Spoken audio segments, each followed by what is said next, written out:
Hello student, আমি Tapas sir. আজকের ভিডিওতে তোমাদের রাষ্ট্রবিজ্ঞানে একাদশ শ্রেণীর যে তৃতীয় অধ্যায় আছে, তো তার পার্ট 1 তোমাদের আলোচনা করে দিয়েছি এবং পার্ট 2 এর মাধ্যমে তোমাদের তৃতীয় অধ্যায় শেষ করব। নাগরিকতা তোমাদের চ্যাপ্টারটা আছে, তারই পার্ট 2 নিয়ে চলে এসেছি। এবং যারা পার্ট 1 দেখোনি, তোমাদের কিন্তু ফার্স্ট সেমিস্টার একাদশ শ্রেণী একটা প্লেলিস্ট করে দেওয়া আছে রাষ্ট্রবিজ্ঞানের।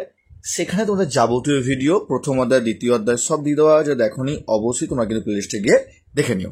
দেখো, তোমাদের প্রথম প্রশ্ন, রাষ্ট্র অসৎ আচরণের জন্য কাকে দেশ থেকে বহিষ্কার করে? নাগরিককে। সুনাগরিকের অন্যতম গুণ হলো কি? দেশপ্রেম। নাগরিকত্ব কোন শাসন ব্যবস্থার বৈশিষ্ট্য? মার্কিন যুক্তরাষ্ট্রীয়।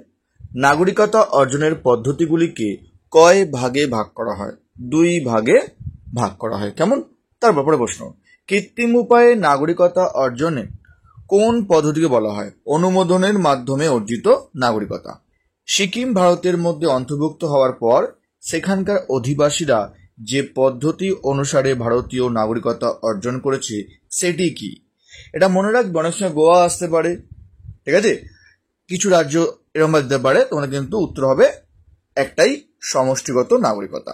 নেক্সট, 1955 খ্রিস্টাব্দে ভারতের নাগরিকত্ব আইনের কটি ধারা ছিল? উত্তর হচ্ছে 19টি। যারা এখনো চ্যানেলটিকে সাবস্ক্রাইব করনি, অবশ্যই চ্যানেলটিকে সাবস্ক্রাইব করে রেখো এরকম ভিডিও সবাই পাওয়ার জন্য। আর তোমাদের প্লেলিস্ট করে দেওয়া আছে, যা আগে ভিডিও দেখোনি প্রথম অধ্যায় দ্বিতীয় অধ্যায়, তারা কিন্তু অবশ্যই তোমার প্লেলিস্টে গিয়ে বাকি যে পার্টগুলো আছে তোমরা কিন্তু দেখে নিতে পারো, ঠিক আছে।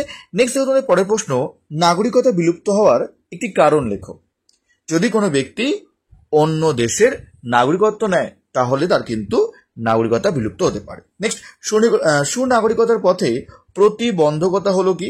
উত্তর হচ্ছে স্বার্থপরতা। নেক্সট, ভারতের সর্বশেষ নাগরিকত্ব সংশোধনী আইন পাশ হয় কবে? 2019 সালে 11 ডিসেম্বর। নেক্সট, সংবিধানের কত নম্বর ধারা অনুযায়ী ভারতীয় পার্লামেন্ট নাগরিকতা সম্পর্কিত আইন প্রণয়ন করতে পারে? 11 নম্বর। কেমন? তারপর, রাজীব গান্ধীকে বিবাহ করার ফলে সোনিয়া গান্ধী কোথাকার নাগরিকত্ব হারান? উত্তর হচ্ছে ইতালির। নেক্সট, ভারতের 18 বছর বয়স হওয়া সত্ত্বেও ভোট দিতে পারে না কারা? গুরুতর অপরাধে দণ্ডিত ব্যক্তিরা। ভালো মন্দ সত্যাসত্য অনুধাবন করার উপযুক্ত বিচার বুদ্ধি প্রত্যেক নাগরিকের থাকা চাই। কে বলেছেন? পণ্ডিত শ্রীনিবাস শাস্ত্রী। তারপর, সর্বাধিক আয়তন বিশিষ্ট রাষ্ট্র কোনটি? উত্তর হচ্ছে রাশিয়া। আদর্শবাদ বা ভাববাদের প্রধান প্রবক্তা হলেন কে? হেগেল। একজন নৈরাজ্যবাদী রাষ্ট্রের নাম লেখো। বুকানিন। লাস্ট প্রশ্ন পার্ট 2 তোমাদের তৃতীয় অধ্যায়ে। তো এই পার্টের মাধ্যমে কিন্তু তৃতীয় অধ্যায় কভার হচ্ছে। আর খুব তাড়াতাড়ি আমি তোমাদের কিন্তু বলবো চতুর্থ অধ্যায় তোমাদের রাষ্ট্রবিজ্ঞানে চলে আসবো।